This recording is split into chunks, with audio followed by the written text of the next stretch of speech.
Thanks for tuning in to Finance News. I'm Melissa Darmawan. Here to talk to us today from Magnetite Mines is Simon Wandke. Simon, nice to meet you and welcome to the network. Thank you, Melissa. Firstly, congratulations on the appointment to the board. Can you tell us about your background and expertise in the industry?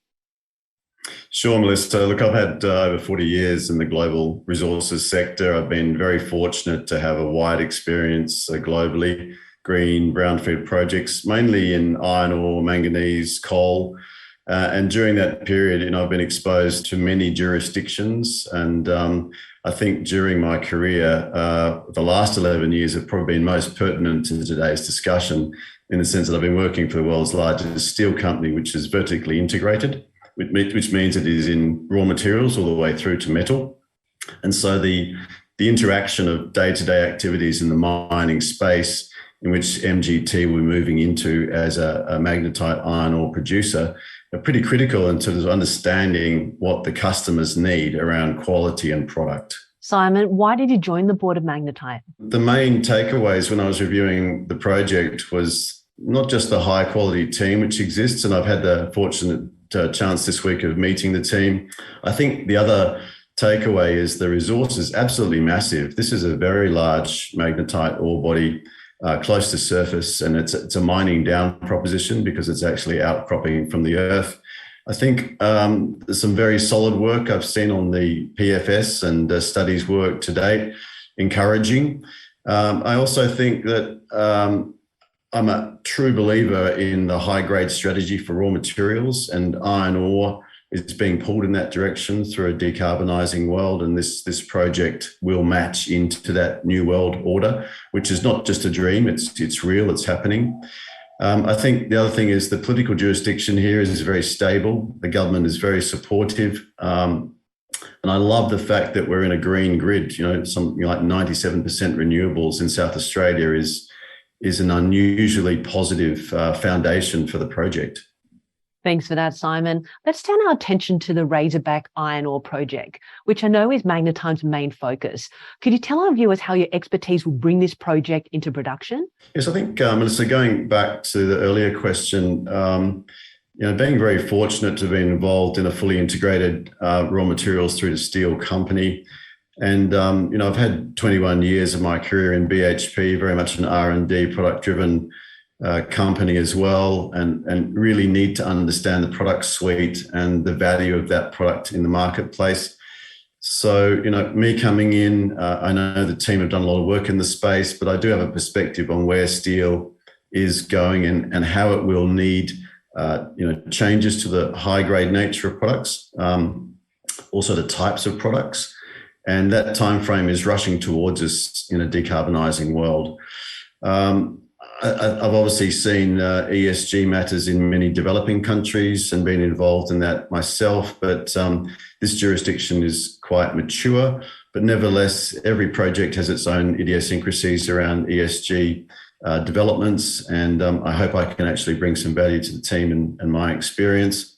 I think the other part of my career, particularly when I was in Indonesia, based in Indonesia in coal, big logistics issues in moving the coal, in that case, the dirt from the mines through to the ocean shipping points. And whilst this project has good logistics options, in a greenfield project, there's always plenty of challenges. And I've lived the dream, so to speak, on a number of projects in dry bulks. And, I've done transshipping, we've done railing, we've built rails, barges, rail car purchases, been through all those hard times in many assets, and I'm hoping that will also, add value to the team's thinking as a board member.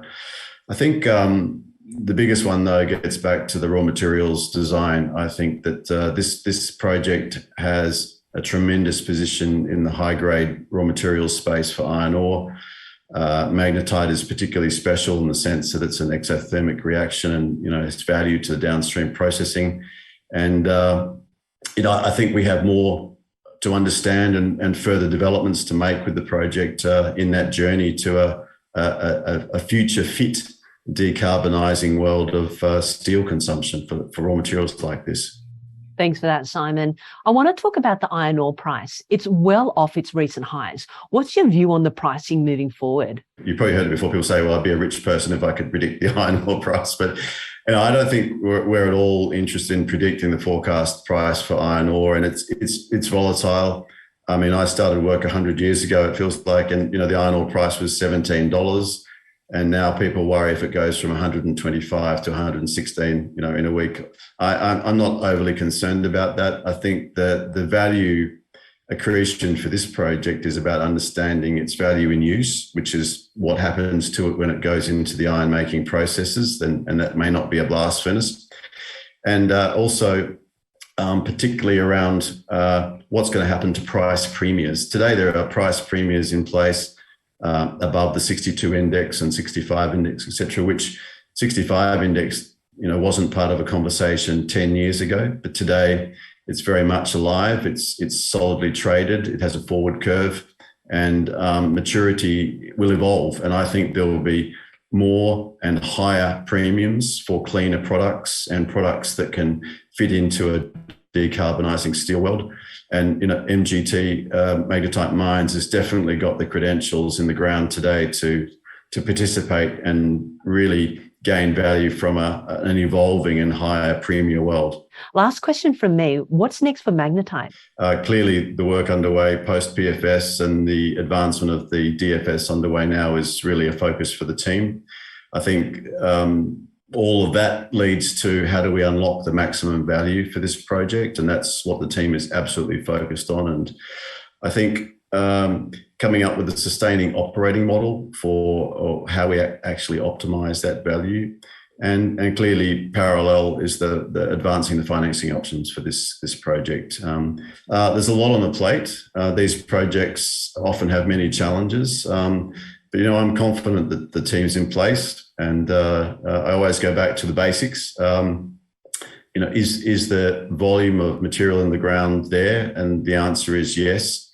Can it actually be future fit for a long run project, as this case will be? I believe yes. So now it's the hard work in improving that and maximising value for shareholders in the outcome of the studies underway at the moment. Simon, it was great speaking with you, and congratulations once again on your appointment. Thanks, Melissa. Thanks for talking to us today. Thank you.